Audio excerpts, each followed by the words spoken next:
Uma vez mais, bom dia a todos os irmãos. Convido-vos para abrirem as vossas Bíblias em Lucas, no capítulo 6. Lucas, capítulo 6.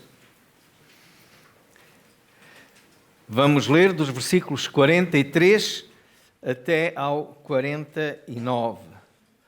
Lucas, Evangelho de Lucas, é o terceiro livro do Novo Testamento, capítulo 6, versículos 43 até 49. Diz assim a palavra do nosso Deus: porque não há boa árvore que dê mau fruto, nem má árvore que dê bom fruto. Porque cada árvore se conhece pelo seu próprio fruto. Pois não se colhem figos dos espinheiros, nem se vindimam uvas dos abrolhos. O homem bom, do bom tesouro do seu coração, tira o bem. E o homem mau, do mau tesouro do seu coração, tira o mal. Porque da abundância do seu coração fala a boca. E porque me chamais Senhor, Senhor, e não fazeis o que eu digo? Qualquer que venha a mim e ouve as minhas palavras e as observa, eu vos mostrarei a quem é semelhante. É semelhante ao homem que edificou uma casa e cavou e abriu bem fundo e pôs os alicerces sobre rocha, e vindo a enchente, bateu com ímpeto a corrente naquela casa e não a pôde abalar, porque estava fundada sobre a rocha. Mas o que ouve e não pratica é semelhante ao homem que edificou uma casa sobre terra sem alicerces, na qual bateu com ímpeto a corrente e logo caiu, e foi grande a ruína daquela casa. Nós temos aqui duas, podemos dizer, ilustrações que Jesus fala, que Jesus conta, para nos falar de uma verdade. E a verdade é aquilo que é realmente essencial, importante na vida de alguém, nomeadamente na vida de um cristão. Ele está a falar aqui de raízes das árvores e está a falar de alicerces. São duas coisas que não se veem, mas que são essenciais. É interessante, no princípio do século XX, um escritor francês escreveu um livro que em português se chama O Príncipezinho, e em português do Brasil é O Pequeno Príncipe, que diz que o essencial é invisível aos olhos. Aquilo que é a essência. Realmente nós podemos olhar para fora, para caras, e há um ditado português muito antigo que diz: quem vê caras não vê corações. Porque o coração está lá dentro. E é sinónimo daquilo que é o essencial, a natureza de cada um de nós. Neste livro de Antoine de Saint-Exupéry, ele fala de um diálogo entre uma raposa e um príncipe. É uma história interessante, onde a conclusão, onde é sublinhada a importância de valorizar aquilo que está no coração mais do que naquilo que os olhos veem.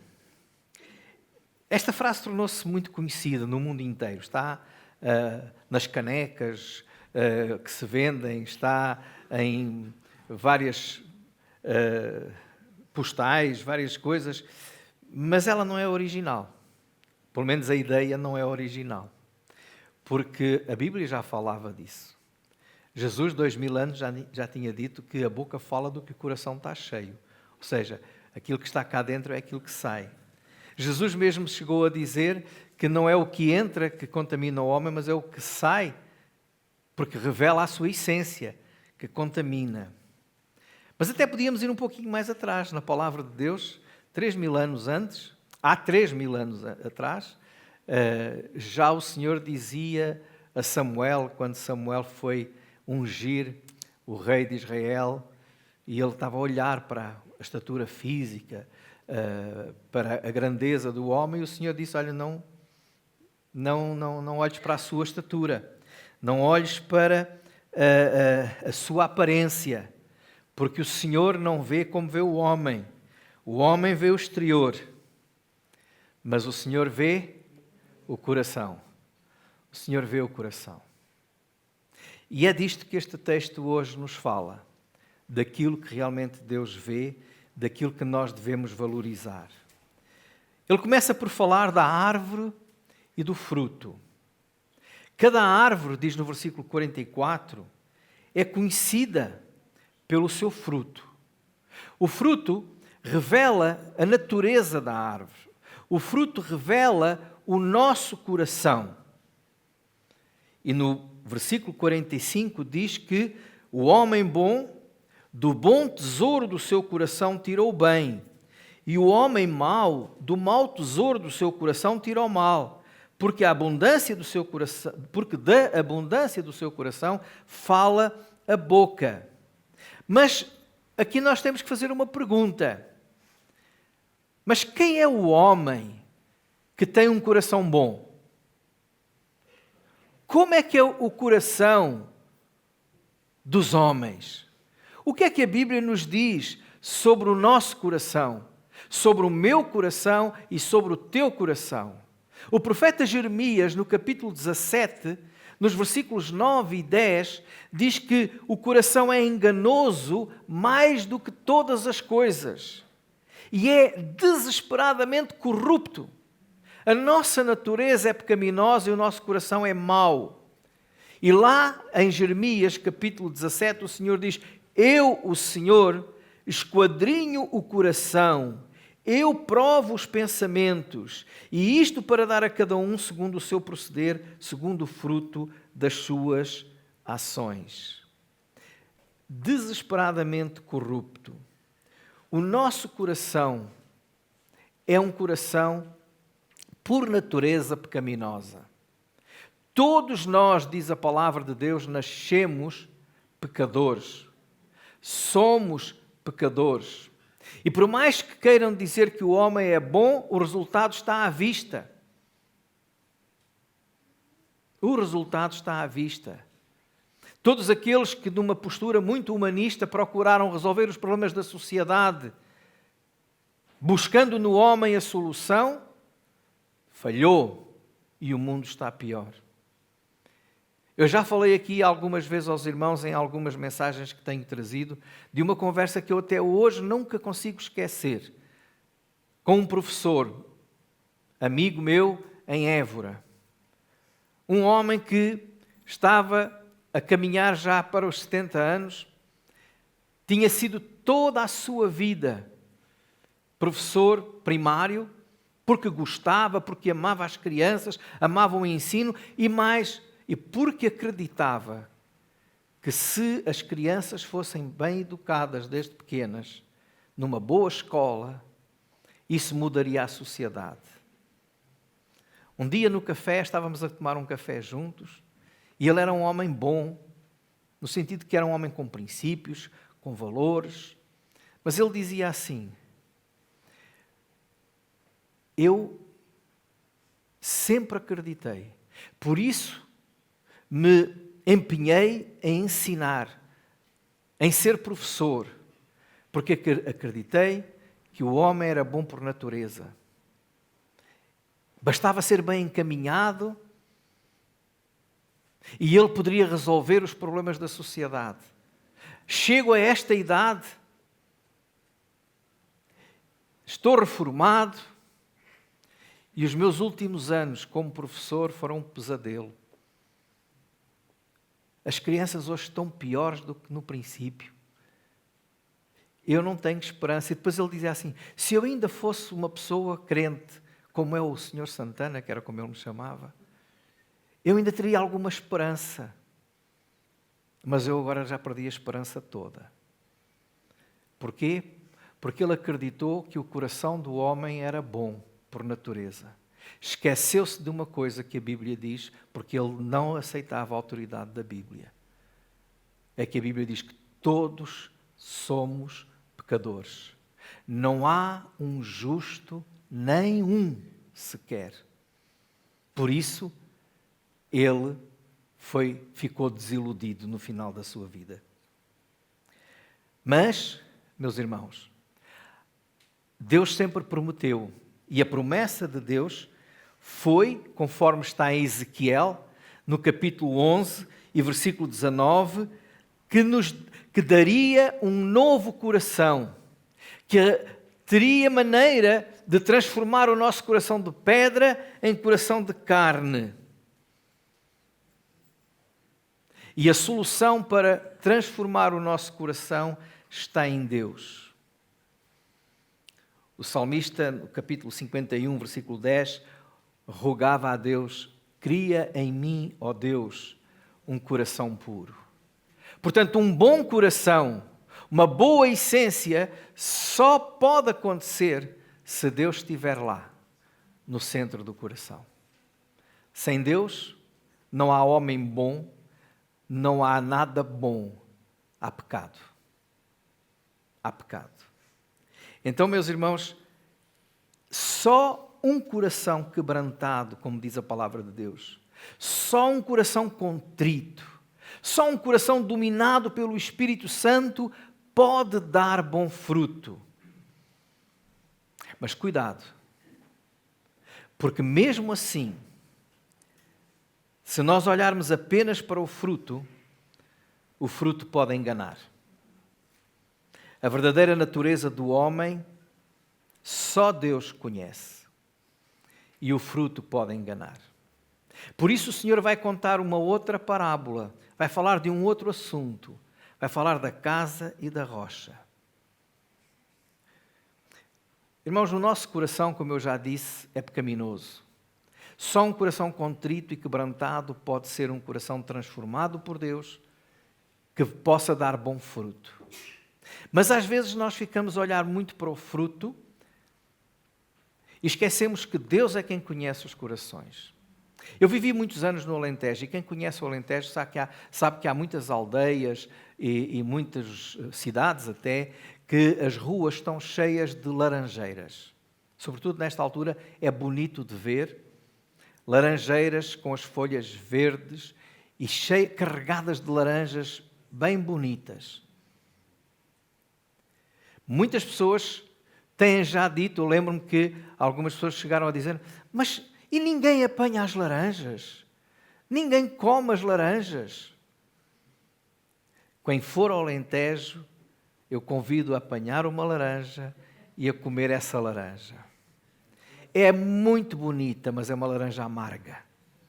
Muito amargosa. Por isso elas ficam lá até cair. Às vezes nós olhamos para a árvore e vemos um bom fruto, mas a natureza daquela árvore, a natureza daquela laranjeira há o nome que eu não sei, mas há o nome científico para isso, lá da botânica, que aquela árvore só dá laranjas amargas. E nós somos assim, às vezes, se não houver uma verdadeira transformação, nós vamos só dar laranjas amargas. Até podemos dar laranjas muito bonitas, mas elas não têm doce. Há uma possibilidade de transformar, que é fazer uma enxertia. E se enxertarmos Cristo no nosso coração, aí pode-se transformar a laranja. E é por isso que nós temos que ter cuidado, porque muitas vezes essa laranjeira amarga pode ser comparada a uma vida muito religiosa, mas sem nada no coração, sem nada dentro. Pode ter muita cor, mas sem nada mais. Por isso o Senhor fala da casa e dos seus alicerces. Os alicerces que o Senhor fala aqui no versículo 46, ele começa por dizer: por que me chamais Senhor, Senhor? e não fazeis o que eu vos mando. Nós podemos estar no culto, levantar os braços, cantar bem alto, vibrar com o louvor. Nós podemos estar muito ocupados no serviço da igreja. Podemos até chegar a ser pastores, como alguns dizem, ei, eu sou pastor. Mas, meus irmãos, palavras e ações em muitas destas pessoas são diferentes. Porque é apenas religiosidade. Vir à igreja, ouvir a mensagem, pregar até. Até podemos ouvir mensagens na net todos os dias, 2 ou 3. Cantar louvores, mas isso não faz de nós cristãos. O cristão é aquele que tem a sua casa na rocha, firme na rocha. Já ouvimos aqui há tempos uma pregação, creio que foi do pastor Andrés, que falava sobre isto, ou foi do Ken, já não me lembro, que falava a diferença. Muitas vezes a casa parece igual, está parecida, só que uma não tem alicerces e a outra tem.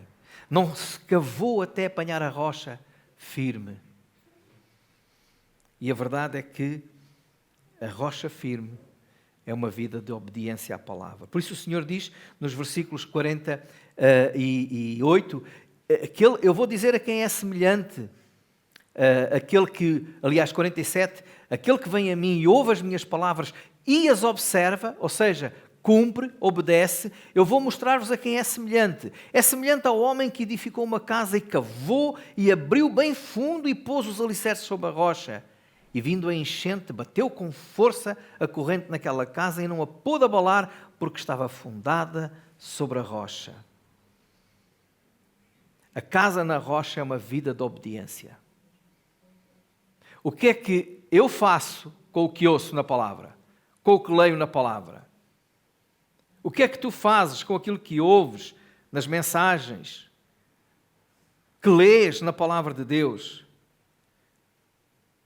Muitas vezes queremos ter uma família, um lar construído na base daquilo que Deus quer para nós, um lar feliz, é o que nós queremos muitas vezes. No entanto, nós esquecemos daquilo que a palavra de Deus diz. Queremos um lar cristão, um lar com alicerces, que dure. Mas esquecemos que a Bíblia diz, não vos junteis a um jugo desigual. E depois, o que é que nós vamos olhar?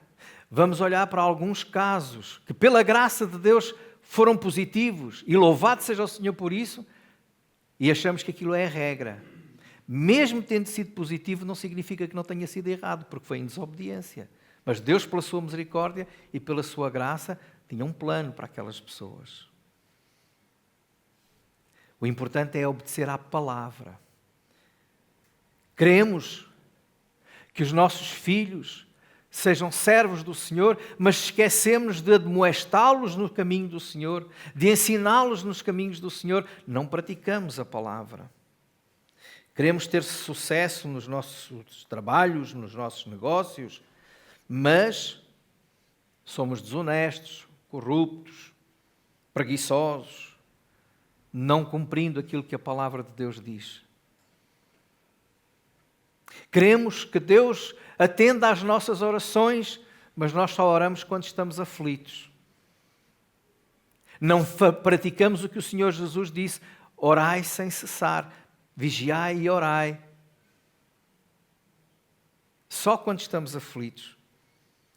Então, meus irmãos, que adianta nós queremos ter uma casa e termos aquele desejo de dizer como Josué um dia disse, eu e a minha casa serviremos ao Senhor, mas nós não cumprimos a palavra de Deus. Quando o Senhor disse para educarmos os nossos filhos nos seus caminhos, estas palavras que hoje te ordeno, tu vais passá-las aos teus filhos, lá em Deuteronômio capítulo 6, ele começa primeiro por dizer, ama ao Senhor de todo o teu coração, de toda a tua alma, de todo o teu entendimento. E isto que eu hoje te ordeno, passa para os teus filhos. Como é que eu posso passar para os meus filhos se eu não vivo, se eu não pratico? Então eu tenho que viver. Isso é uma casa, é uma vida firmada na rocha. Se Jesus for o Senhor, eu obedeço àquilo que Ele me ensina na sua palavra, àquilo que Deus me diz. Porque, caso contrário, não adianta dizer Senhor, Senhor. Jesus mesmo diz, vocês dizem que eu sou Senhor, mas vocês não fazem. E se nós pensarmos naquilo que era o Senhor, quando alguém diz Senhor, reconhece naquela pessoa autoridade, posse, porque o Senhor era o dono do servo. O servo não reclamava com o Senhor a dizer, eu não posso, eu não quero, não gosto de fazer isso. Imaginem o escravo a dizer ao Senhor, eu não quero fazer isso. Eu gosto mais de fazer isto, posso fazer isto? Não, ele obedecia.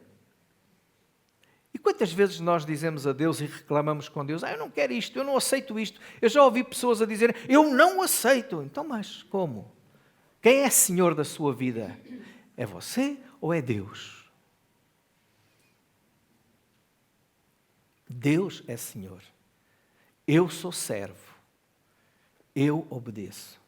É claro que a nossa relação com Deus hoje em dia está muito contaminada com as ideias que o mundo hoje tem sobre a educação, sobre o serviço, sobre a obediência. Por isso é que nós vemos cada vez mais os filhos a reclamar com os pais, dizendo que querem fazer, que não querem, e os pais obedecendo aos filhos. Mas na Bíblia é o contrário. Os filhos obedecem aos pais. E nós obedecemos a Deus.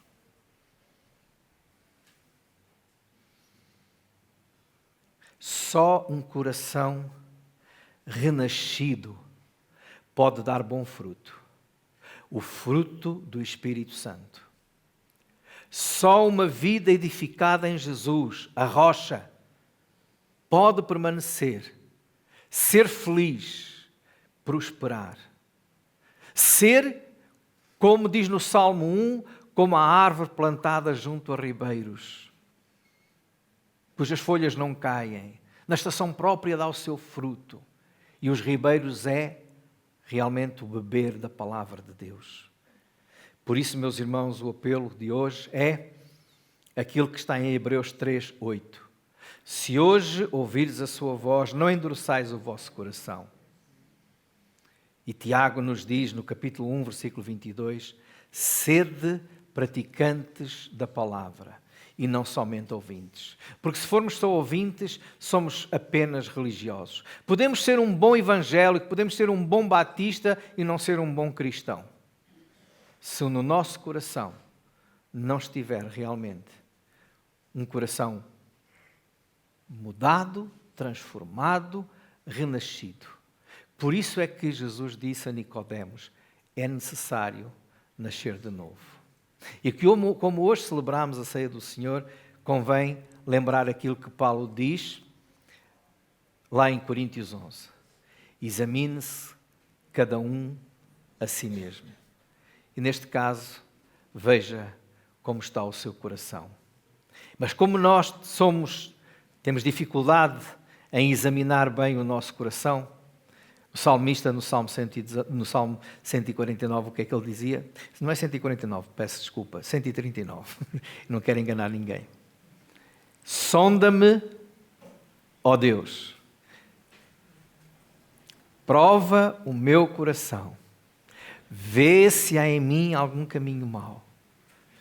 É a Deus que nós temos que pedir que nos ajude. Porque é o Espírito Santo que nos vai convencer do que está mal e daquilo que temos que mudar. Que o Senhor vos abençoe. Amém.